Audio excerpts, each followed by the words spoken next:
So in the previous video, I asked you if you could go through and work through this problem just to make sure you're okay doing it yourself. And we have two positive real numbers whose product is 63, but we have the smallest possible sum. All right, so going through our process, right, we're trying to optimize the smallest sum. Right? So that's going to be x plus y is going to be our minimum. And then product is 63. So the secondary equation is going to be xy equals 63. Or another way to write that is y equals 63 divided by x. And we're just going to substitute that back in right here for y. And so the preliminary equation now becomes the minimum is going to be equal to x plus 63 over x. Or another way to write that would be x plus 63x to the minus 1. What is our feasible region? Okay, well, notice that we don't want x to be 0 because we can't divide by 0. We certainly don't want x to be negative, all right, because we need two positive real numbers, all right? So x is going to be an element of non-inclusive 0, and we can just have as it doesn't necessarily put any constraint on the maximum of x. All right. So hopefully that makes sense. I mean, we could have something like, 100,000, and we could multiply that by like 63 over 100,000. All right, and that would make it work out so that those would be our two numbers that multiply to be 63. But we want the smallest sum, right? So as this number gets too big, that doesn't really make a lot of sense, but it could be possible. All right, so that's what our feasible domain is.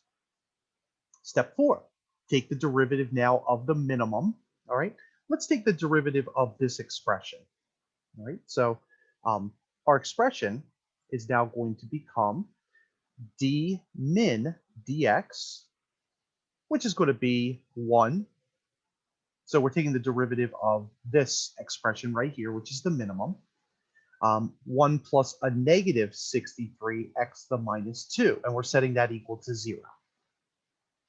Just like we did in the previous, we're going to add 63x to the minus 2, and we're also going to put the x minus 2 to the denominator. Right? So this is going to be 1 is equal to 63 over x squared. We can multiply both sides by x squared. And even though it's not the nicest number in the world, we're going to get x equals square root of 63. All right. Let me erase that and make it look good. And we know 63 is the same thing as 9 times 7. So another way that we could write this is 3 roots of 7. All right, so either of these are acceptable in my book, but of course my math lab might want something different. All right, now technically it should be plus or minus. Okay, but remember our feasible domain is 0 to infinity, so we don't want the negative. All right, so we're just going to just use that positive value for us. All right. Finally, we're going to go through and also find what the other value is going to be for us. Now remember, y is equal to 63 divided by x. So in step 5, y is going to be equal to 63 over x, which is 63 over root 63. And of course, my math lab probably wants you to rationalize this. So just in case you might have forgotten from pre-calculus, right? All we're going to do is we're just going to multiply by the conjugate, or in this case, not conjugate, but we're just going to multiply by root 63.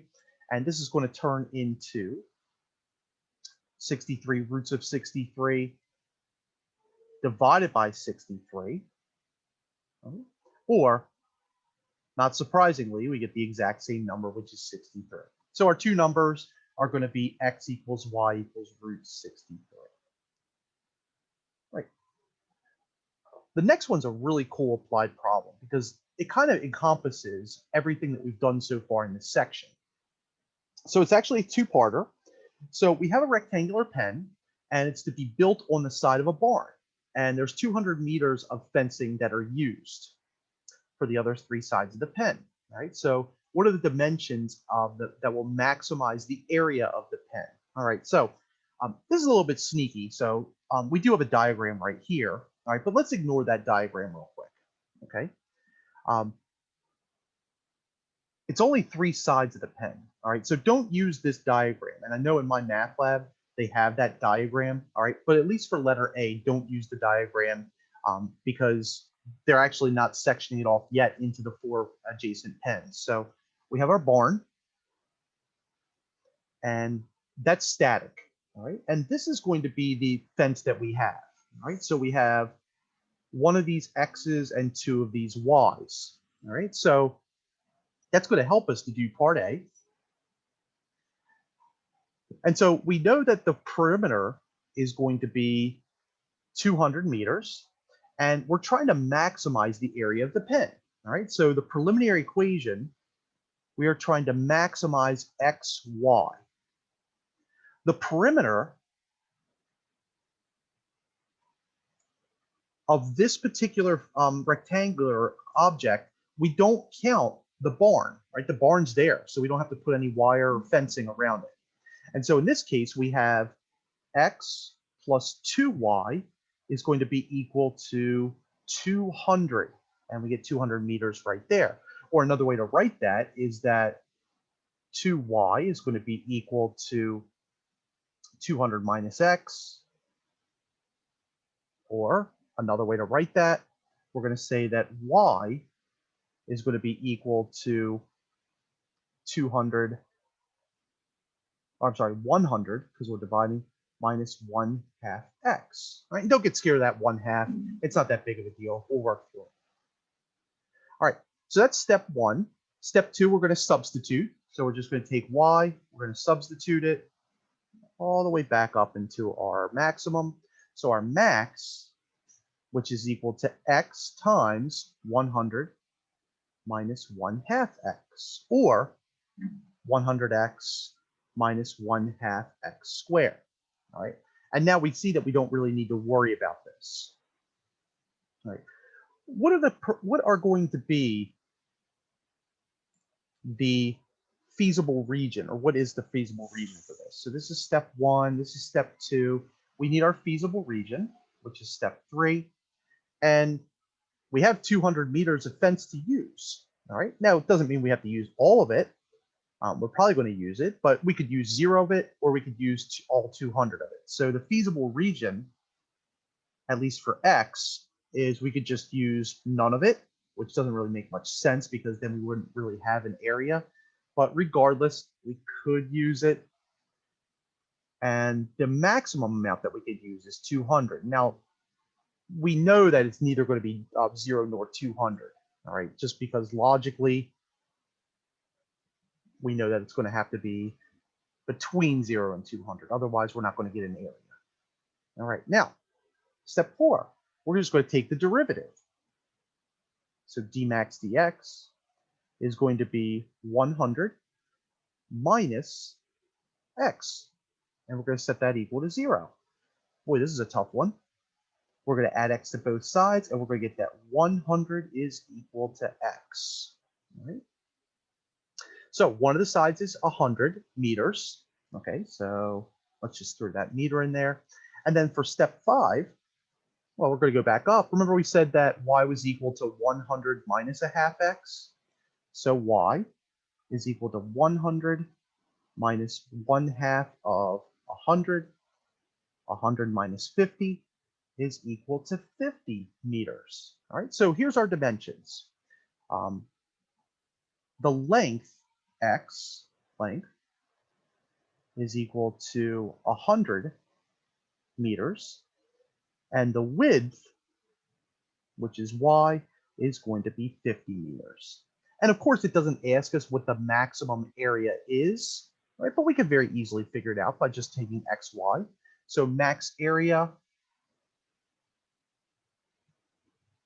is going to be 100 meters times 50 meters, which is 5,000 meters square. All right, but technically, this is what is asked of us.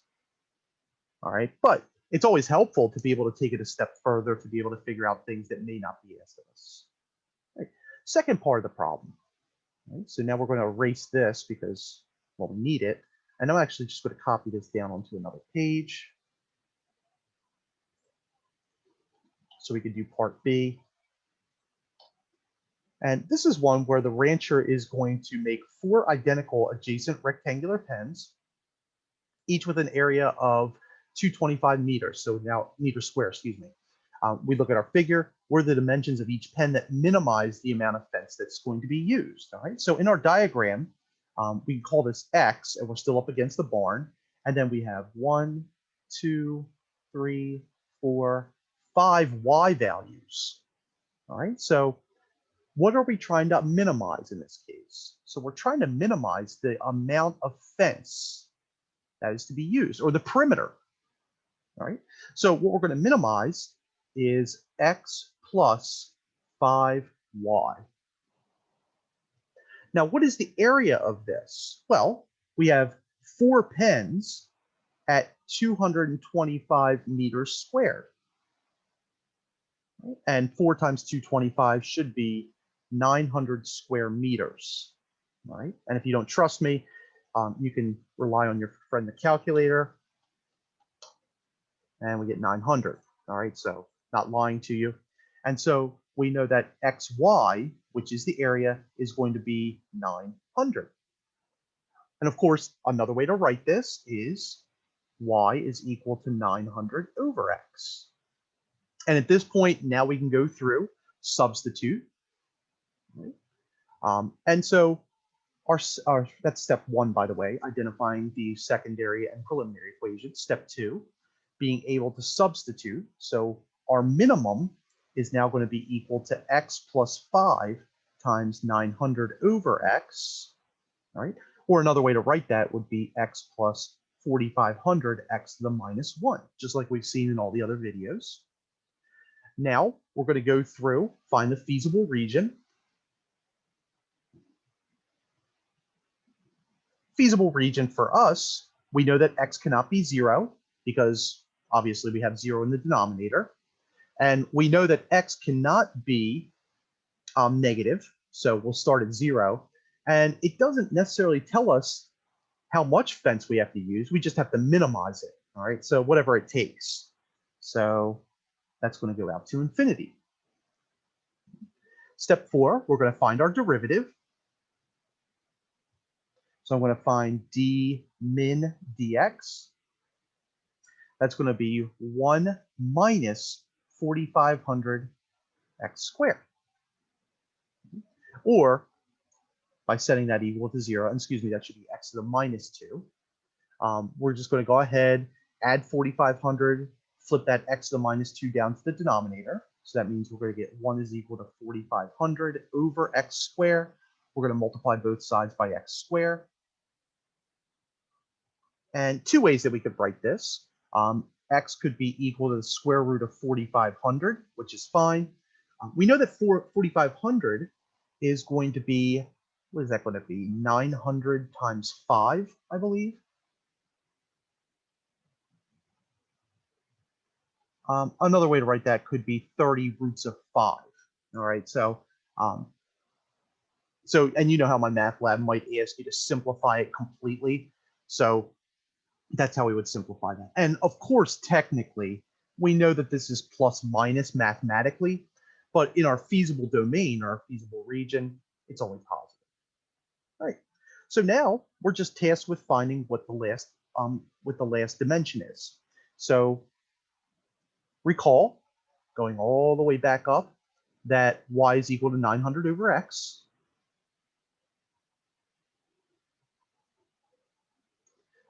Or y is going to be equal to 900 over 4,500 root. We can do that trick. We're going to rationalize it by multiplying by 4,500 over 4,500, just like we did in the previous video. So one way to write the answer for this is 900 root 4,500 divided by 4,500. We know that 900 over 4,500 is just going to end up being 5 anyway. So another way to write this is going to be 900 or root 4,500 over 5. Right? And then finally, we know that 30 roots of 5 is equivalent to root 4,500. So we can write this as 30 over root 5 over 5. And finally, we can get y to be 6 roots of 5. All right, so our y value is 6 roots of 5. Our x value is 30 roots of 5. And if we wanted to figure out the perimeter, we could just go ahead and plug those back in. So just because we should, all right, the perimeter, and again, it doesn't ask us for anything. So this is it. All right, and by the way, these are measured in meters. All right, so y is 6 roots of 5 meters, x is 30 roots of 5 meters, and that should help us to be able to find the dimensions. If we want to figure out what the actual minimum is, remember the minimum is x plus 5y, so we're just going to say our perim is x plus 5y, which is going to be equal to 30 roots of 5 plus 5 times 6 roots of 5, which is going to be 30 root 5 plus 30 root 5, or 60 root 5 meters. All right, and that's again, if we were to ask to be able to do this. All right, so just making sure that we understand in real life what we would have to do to make this go a little bit further and to get the actual answer. All right, so I think we've pretty much exhausted every rectangle problem that there is on the planet. So in the next videos, we're going to start taking a look at distances and how we can optimize distances, both in a Cartesian plane and in other respects.